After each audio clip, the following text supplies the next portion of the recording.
അയാള് ഒരു മതിലിന്റെ ചുവട്ടിൽ കിടന്നുറങ്ങുമ്പോ ഇബ്ലീസ് ഇങ്ങനെ ഒരു വേറെ വേഷത്തിൽ, ഇത് വേഷമൊക്കെ മാറി നല്ല ദാടിയും തലക്കെട്ടൊക്കെ ഉള്ള ഒരു വേഷത്തിൽ വന്നിട്ട് പറഞ്ഞു, ഇവിടെ നിന്നൊന്ന് മാറിക്കിടക്കണമെന്ന്. അയാൾ ചോദിച്ചു, അതെന്താ? നിങ്ങൾ മാറിക്കിടക്കുമ്പോ അറിയാന്ന് പറഞ്ഞു. അയാൾ മാറിക്കിടന്നിട്ട് മതിലിടിഞ്ഞു വീണു.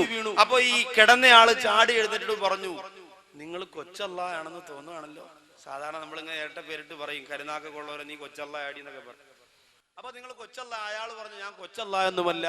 ഒരു ദിവസം എന്റെ ഉപദ്രവം നിനക്കുണ്ടാവാതിരിക്കാൻ അള്ളാഹുവിനോട് 200 പ്രാവശ്യമാണ് നീ അള്ളാഹുവിനോട് കാവല് ചോദിക്കുന്നത്. ഞാൻ സാക്ഷാൽ ഇബ്ലീസാണെന്ന് പറഞ്ഞപ്പോ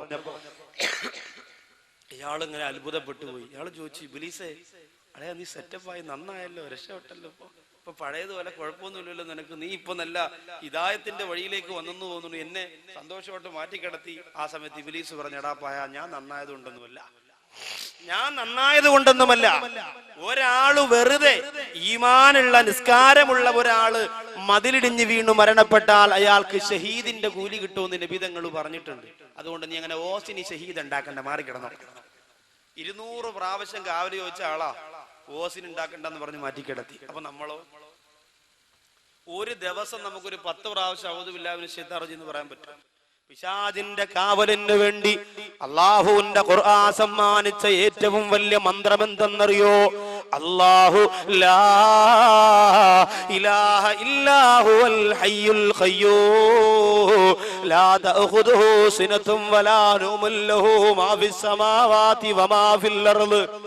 ഈ ആയത്തുൽ ഖുർസി പിശാചിന്റെ ഉപദ്രവം ഉണ്ടാവാതിരിക്കുവാനുള്ള ഏറ്റവും വലിയ ഖുർആൻ തരുന്ന മന്ത്രമാണ്. +2 പഠിക്കുന്ന പരീക്ഷയാറ് പ്രിയപ്പെട്ട പെങ്ങളെ, ടെക്സ്റ്റ് ബുക്ക് നിവർത്തി വെച്ചിട്ട് ഇങ്ങനെ വായിച്ചു കൊണ്ടിരിക്കുമ്പോൾ നിനക്ക് പിശാചിന്റെ ബാധയാണ്, നിനക്ക് പഠിച്ചിട്ട് മനസ്സിലാകുന്നില്ല, തലവേദനയാണ്, തലചൊറിച്ചിലാണ്, ഇങ്ങനെ പറഞ്ഞിട്ട് ഇങ്ങനെ പറയും, വേണ്ട, പഠിക്കാൻ പറ്റുന്നില്ല. ഉടനെ ഉമ്മ പറയും, അപ്പുറത്തെ സൈനബ ചെയ്ത പണിയാ, എന്റെ മോക്ക് എല്ലാത്തിനും മാർക്ക് കൂടുതലായതുകൊണ്ട് അവള് ചെയ്ത പരിപാടിയാ, അതുകൊണ്ടാണ് ഇപ്പൊ മോക്ക് പഠിക്കാനിരിക്കുമ്പോ തലവേദന. ശൈത്താൻ തലേക്കേതിന്റെ ഒന്നാമത്തെ ആളെ താത്തമാര് യാസീൻ ഓതുമ്പോ കാണാം, കിബിലയിലേക്ക് കാല് നീട്ടിയിരുന്ന് യാസീൻ ബുക്ക് എടുത്ത് യാസീൻ ഓതുമ്പോ യാസീൻ എന്ന് പറയുമ്പോ തന്നെ ഈ കൈ ഇങ്ങനെ പോകും.